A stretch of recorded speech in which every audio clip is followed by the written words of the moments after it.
आत्मप्रचिती, गुरु प्रचिती, अनुभव प्रचिती, आरती सद्गुरु प्राप्ती, सर्व साधन हरपती, बोलावया उरी नाही अनुभव प्रचिती म्हटलं. एकदा हे भावलेचा खेळ तुमचा अनुभवून बघा काय होईल.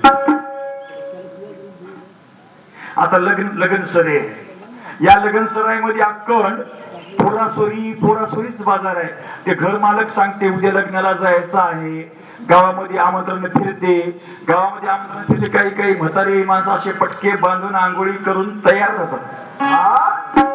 पटके बांधून तयार झाले की त्याची आधीच नातू त्या ट्रकच्या कॅबिनवर जाऊन बसतात.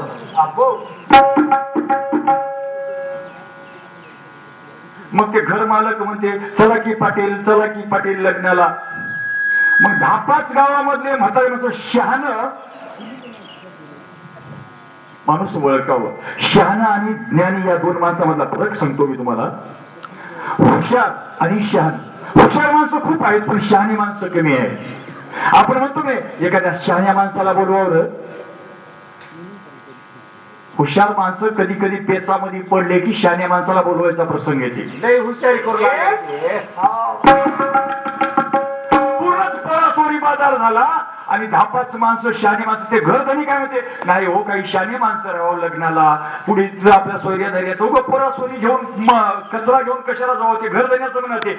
मग यायच्या म्हाताऱ्याच्या अगोदर यायचे नातू यायचे पोरच कोणीतरी वरी ट्रकवर जाऊन बसतात आणि त्याच्यामुळं त्या धन्याला काही म्हणता येईना. पोरं हो शहाण्या माणसाला येऊ द्या, ते पोराला काही म्हणता येईना. मग हे बापही आज्या बी त्याला म्हणत नाही पोरो मी जातो तुम्ही जा, तुम्ही थांबा असं म्हणत नाही. असंच लग्न गेलं, पोरासोरीच गेलं, एकही शान माणूस सोबत नव्हतं.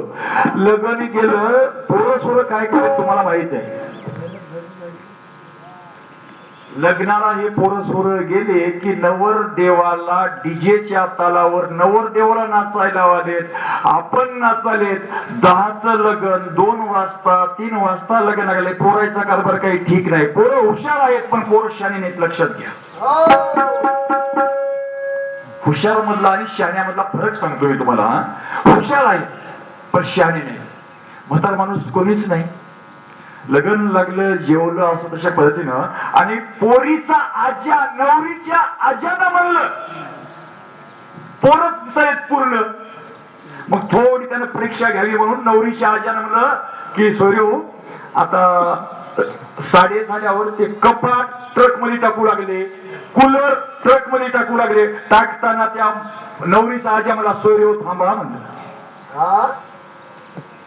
काय झालं ते खारीची 1.5 एकर जमीन मी माझ्या नातीला दिलो म्हणला.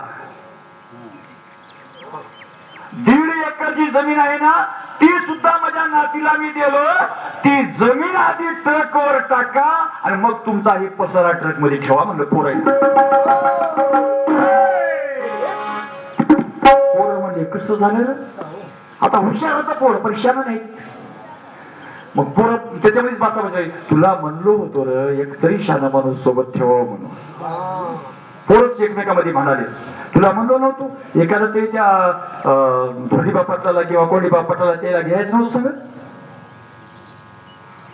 पोरं गुंत्यात पडली. ते जमीन 1.5 एकर आधी ट्रकवर चढवा आणि मग तुमचं रुपवताचं सामान हे कपाट कूलर कॉट हे सर्व काही वस्तू मग पुन्हा ठेवा. म्हाताऱ्यानं पेच घातला. कोण्या नवरीच्या आज्यानं जमीनवरी टाकल्याशिवाय नवरी जाऊ देणार नाही. पोरं पूर्ण प्रश्न डोक्याला हात लावून बसले कसं करावं.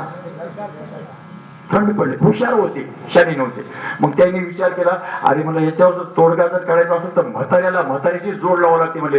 गावाकडे दाबामध्ये गाडी, पुन्हा गाडी घेऊन मोटरसायकल घेऊन वजीरगावला गाडी आली.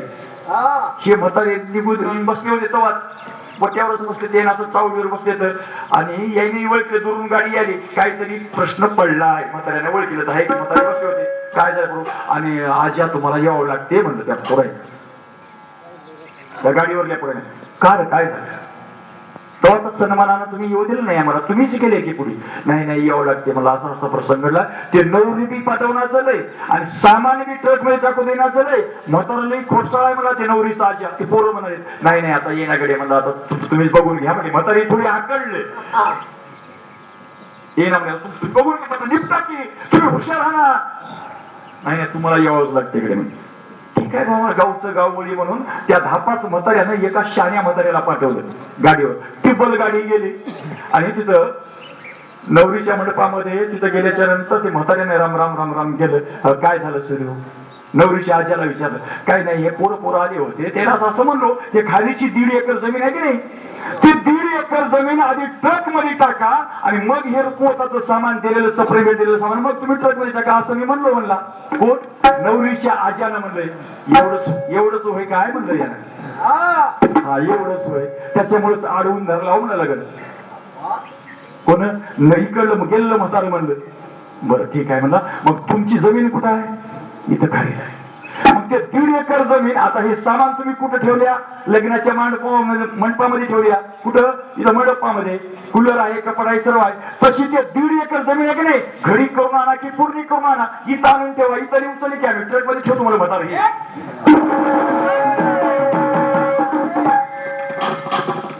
इकडं पुन्हा गेलं म्हातारं म्हणलं, तुम्ही जसं नवरीला देणारं सामान या मंडपामध्ये आणून ठेवलंय, होतं कूलर आहे, कपाट आहे, सर्व काही आहे, तशी ते 1.5 एकर जमीन तुम्ही दिलेली घडी करून आणा की पूर्ण करून आणा, इथं आणून ठेवा. इथं उचलली की मग सामान शाण्याला शानच पाहिजे. चूप बसलं तुम्हाला बसतो. जमीन आणता येते? आणता येत नाही. मग त्यानंही परीक्षा बघितली. हे हुशार, लई हुशार, लई हुशार म्हणायचं. किती हुशार हे बघायचं. त्यानंही ठरवलं हे जमीन आधीवरी चढवा. म्हणून दोन्हीही शाण्याचे जर झाल्या तर अशी चालवता आली पाहिजे आणि चलली पाहिजे. आणि मग 2 शाण्याच्या गाठी पडल्याची तर काय मजा आहे, किती मजा आहे.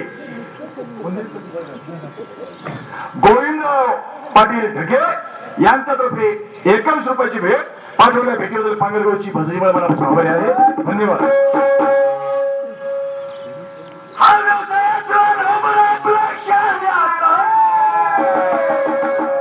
तुम्ही तर 4 दुकानं टाकून बसल्या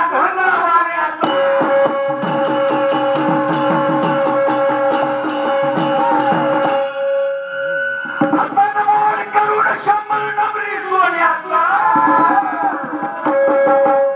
का आला आता इथून फिरून जाण्यात.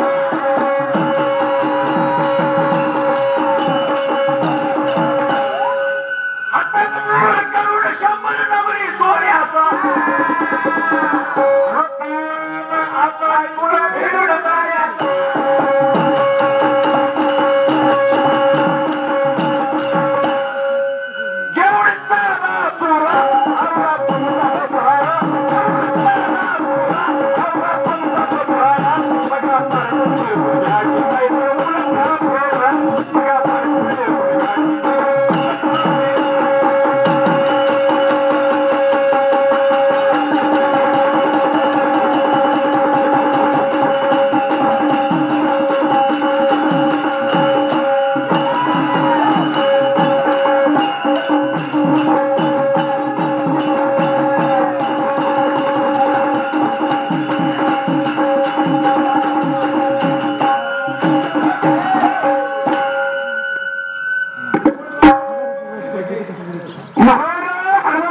ढगे 10 रुपयाची भेट. धन्यवाद.